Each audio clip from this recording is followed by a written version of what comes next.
Salut à tous, une fois n'est pas coutume, je vais parler de pliant au lieu de parler de lame fixe. Et je vais présenter un modèle que je vais déballer devant vous.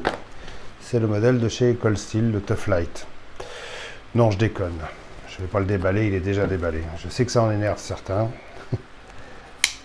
Voilà, donc c'est le Colsteel, modèle Tough Light. C'est un petit couteau qui m'avait tapé dans l'œil depuis un bon moment. Parce que j'étais à la recherche d'un nouvel EDC. Et puis je voulais quelque chose avec une forme assez particulière. Et puis ce modèle-là, il avait quand même deux choses qui me plaisaient bien. C'est un tranchant droit, un tranchant Wharncliffe, comme on dit. Et puis le système de verrouillage Triad Lock, qui est extrêmement solide. D'ailleurs, à ce sujet-là, je vous invite à aller voir les tests que font Colsteel à propos de ce couteau-là. Sur ce couteau, c'est assez bluffant ce qu'ils font. Ils lui ont fait subir les pires misères. C'est un couteau qui est dans un acier... Alors, c'est un acier japonais, c'est de l'acier AUS8. C'est de l'acier AUS8A. Japonais. Alors a priori, pour moi la US8 c'était plutôt un acier chinois. Ben non, apparemment celui-ci c'est un acier japonais. Le couteau, comme pratiquement tous les couteaux de chez Colsteel, est fabriqué à Taïwan. Le manche étant, je ne sais pas ce que c'est du FRN ou plastique, extrêmement solide, très dur. La qualité première de ce couteau, c'est sa prise en main. Voilà. Ouais, ça, ils sont forts chez Colsteel pour ça, parce que quand ils font quelque chose, en général, ils sont bien étudiés. Et ce couteau, il est vraiment fait pour trancher, quoi. Et d'abord, quand on regarde la gueule de sa lame, on voit tout de suite que c'est un rasoir. Je vais vous donner tout de suite les caractéristiques. Alors, déjà, ce couteau fermé, il a une longueur de 9 cm et demi.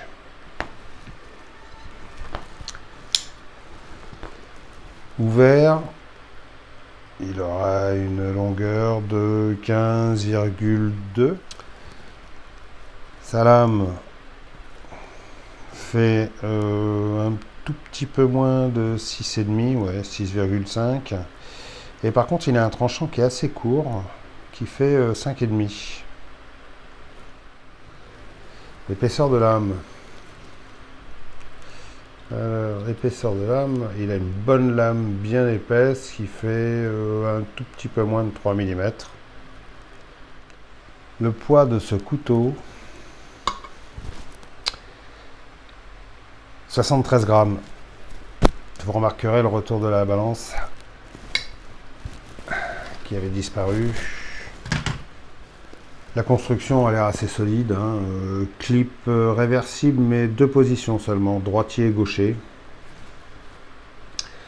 On ne peut pas le mettre ailleurs.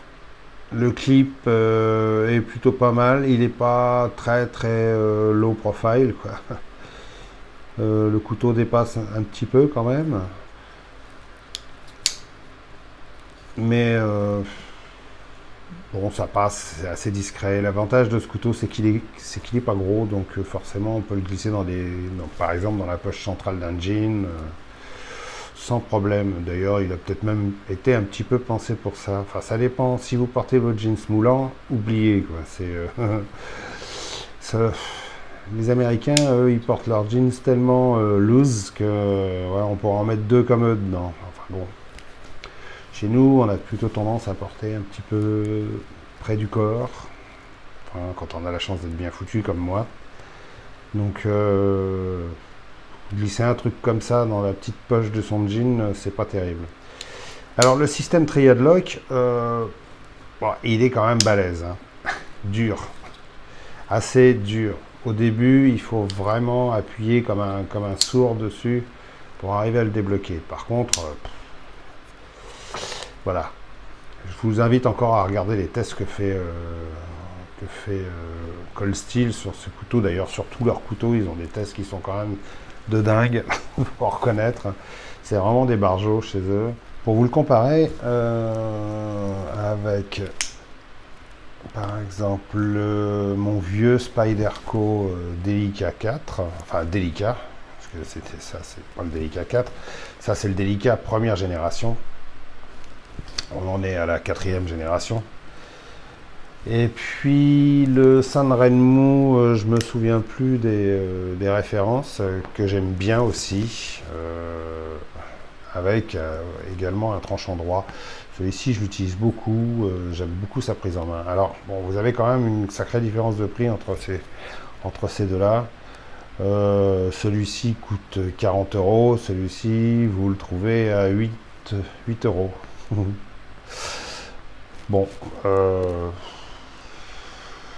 voilà, c'est du Cold Steel. Bon. L'avantage de celui-ci, c'est qu'il a un ouvre-boîte et un décapsuleur. Et puis bon, c'est un système liner lock classique avec des plaquettes en G10. C'est 8 euros. Voilà. Mais bon, ce qui frappe en premier dans ce couteau, c'est voilà, son tranchant, sortie de boîte. Voilà. Tout de suite vous faire une démonstration, c'est redoutable. Voilà. Ça.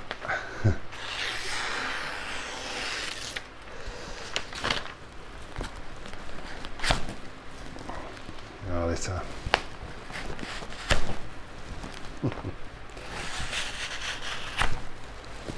Ça coupe redoutablement. Un petit test sur de la chambre à air. Waouh. Pouh.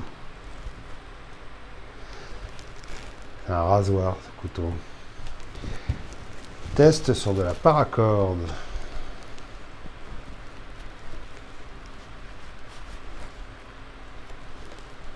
Terrible.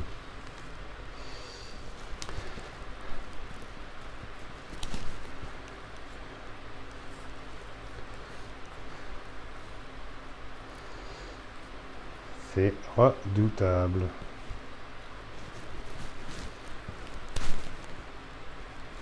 Oui. Ça coupe tout seul. Test final. Allez, je vais vous faire ça. Sur une vieille ceinture. Allez, ça.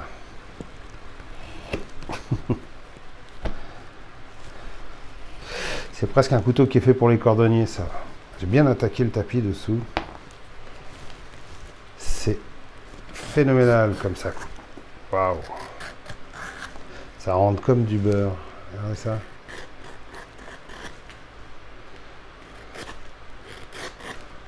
Comme si c'était du papier. Vous pouvez voir, le cuir, c'est pas... Hein, c'est du gros ceinturon. Assez ancien. Franchement, je suis assez étonné par la qualité de tranchant de ce couteau. Alors au niveau de la durabilité, je pourrais pas trop dire, comme je viens de le recevoir. Mais en tout cas, je vais le garder dans la poche, celui-ci, et il va me servir souvent. Tout ce que je pourrais dire de plus, c'est prise en main extraordinaire, quoi. Voilà. C'est un couteau qui est vraiment fait pour couper et pour couper fort. Alors, par contre, les défauts que je lui trouve, il a plein de qualités. Maintenant, il ne faut pas trop regarder de près les finitions de chez Cold Steel. Les plaquettes sont pas super bien ajustées ici. Le manche est en deux parties. Bon, il y a une des deux parties qu'on sent un peu sous le doigt là, voilà. Elles sont pas parfaitement bien alignées non plus. Bon, si ça se verra. Je sais pas si on peut le voir comme ça, mais bon. Sinon, quoi d'autre? Bon, au niveau des finitions sur le métal, alors, ce qui me dérange un peu, moi je suis droitier, donc ça me pose pas de problème.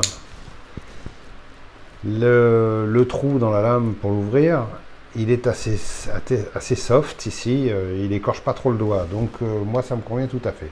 Par contre, de l'autre côté, il est carrément tranchant, quoi.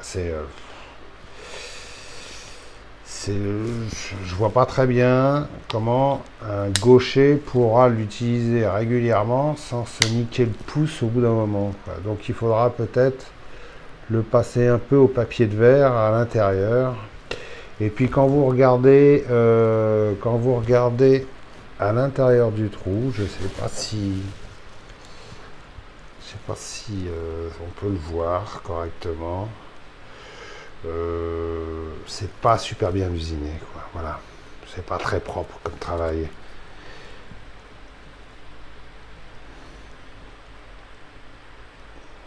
Non, ça se voit pas très bien. C'est pas super propre comme boulot. Et je trouve que, comment dire, je trouve qu'avec leur capacité industrielle qu'ont les fabricants de couteaux maintenant, ils font tout sur ordinateur, ils font tout par informatique. Je comprends pas pourquoi ils n'arrivent pas à sortir des couteaux parfaits au niveau de la fabrication. Encore, quand c'est fabriqué à la main, on peut comprendre. L'être humain n'est pas parfait, ses gestes sont pas répétitifs, ils sont pas tous pareils. Par contre, une machine normalement devrait faire toujours la même chose. Et là, je comprends pas pourquoi ils n'arrivent pas à sortir des couteaux comme ça d'usine qui soient fabriqués de façon nickel, avec une lame. Alors regardez, ça aussi, ça me dérange. La lame n'est pas centrée. Je sais pas si vous voyez bien. Bon, c'est pas énorme pour un petit couteau de cette longueur-là. Par contre, c'est chiant. Quand il s'agit d'une lame de 10-15 cm, encore on peut comprendre, mais une lame de 6 cm, qu'elle soit pas centrée, je trouve ça un peu agaçant, quoi. Bon, je suis un peu pointilleux, vous me direz. Elle s'est un peu arrangée depuis 2 jours, par contre. Ouais. Quand je l'ai reçue, elle était un petit peu plus de travers. Peut-être qu'elle va se redresser avec le temps. Mais voilà. Non, ce qui me chiffonne le plus, c'est ça, quoi. C'est le mauvais usinage du trou ici, qui est vraiment, mais d'ailleurs, je peux vous montrer, hein, comment ça gratte l'ongle, quoi. Vous voyez, ça gratte carrément l'ongle.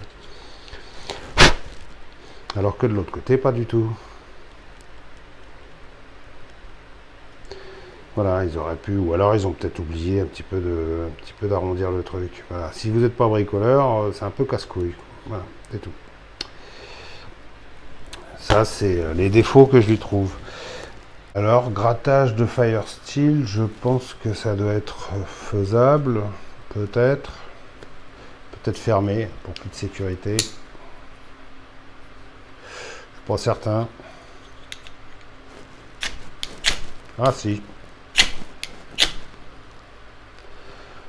Si, ça fonctionne. Donc, sincèrement, voilà, c'est 40 balles. 40 balles sur certains sites, un petit peu moins sur d'autres, un petit peu plus sur d'autres. Voilà, ça tourne autour de 40 balles.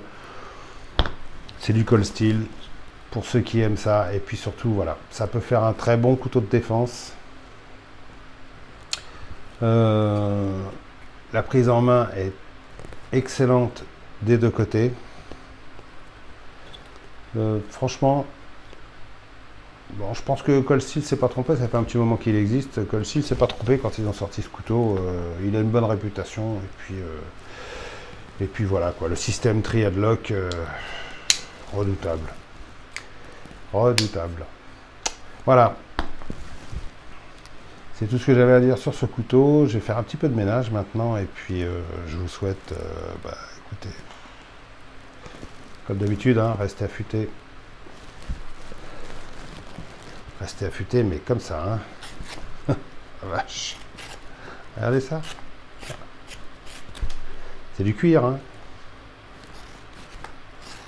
Ça pourrait faire vraiment un excellent couteau de cordonnier. Qu'est-ce que ça coupe. Waouh.